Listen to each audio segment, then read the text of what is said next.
Yallo, salut tout le monde, comment ça va? Aujourd'hui, nouveau MDM, le sel.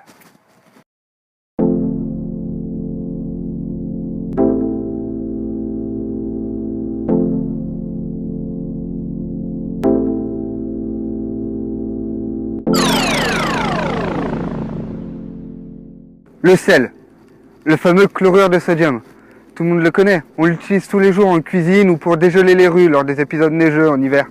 Pour les rares qui auraient besoin d'une définition, prenons celle de notre ami des internets, le Wiktionnaire.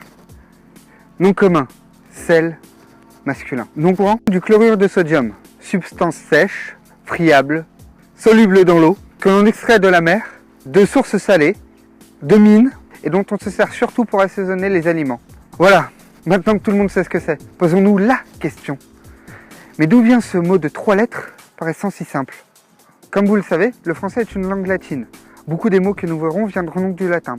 Aujourd'hui ne fait pas exception, puisque le mot sel vient du latin sal ou salis.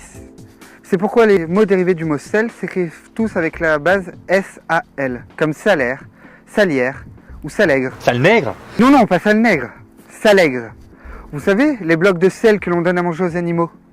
N'utilisons donc pas d'expression aussi salée. Tiens. Attends. Tu t'es pas trompé là? Le salaire, c'est la paye, ça peut pas venir du sel. Non, aussi étonnant qu'il puisse paraître, le mot salaire vient bien du mot sel. Enfin, du mot latin salarium qui est un dérivé du mot sal. Cela vient de la Rome antique, où le sel était une denrée rare et le principal moyen de conserver les aliments. Une partie de la solde des fonctionnaires étant donc payée en sel. Cela peut paraître ridicule. Mais le sel est à leur époque ce que l'or est à la nôtre. Ceci explique aussi l'addition est salée. Dans les expressions d'ailleurs, mettre son grain de sel. Elle vient de l'expression cum grano salis, qui veut dire littéralement avec un grain de sel. On retrouve là le singulier du grain de sel. Pourquoi le singulier d'ailleurs? Si vous avez suivi la vidéo, vous ne vous poserez pas la question. Mais pour ceux du fond là qui n'ont pas suivi, je vais réexpliquer. Le sel est une denrée rare, donc très chère. Mettre un grain de sel à l'époque reviendrait aujourd'hui à mettre une pépite d'or. Il est très probable qu'à l'époque cela avait une connotation très positive, alors qu'à l'inverse aujourd'hui c'est très négatif. On ne sait pas vraiment pourquoi, mais à mon avis, c'est que le sel perdant peu à peu de sa valeur, la symbolique aussi a perdu de sa valeur. À chacun de se faire son avis là-dessus. Dites-moi ce que vous en pensez, vous, dans les commentaires. Les expressions sur le sel semblent donc s'adapter à leur époque pour être en quelque sorte intemporelles. Mais le sont-elles vraiment? Je me suis donc penché sur le dictionnaire de référence du 19e siècle, le Littré. Au 19e siècle, un proverbe disait « Ils ne mangeront pas un minot de sel ensemble ». À l'époque, ça voulait dire que deux personnes qui se mettaient ensemble n'avaient pas le même caractère et qu'à notre avis, ça n'allait pas durer bien longtemps, que ce soit aussi bien en couple ou dans les affaires. Personnellement, je n'ai jamais entendu cette expression, ni une similaire d'ailleurs. Plongeons-nous dans une autre expression.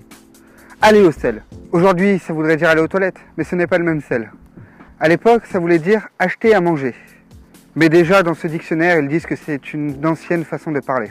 Je crois que nous pouvons donc en conclure que mettre son grain de sel est une exception temporelle. Mais le sel, ça ressemble à l'anglais salt. Qui a copié qui?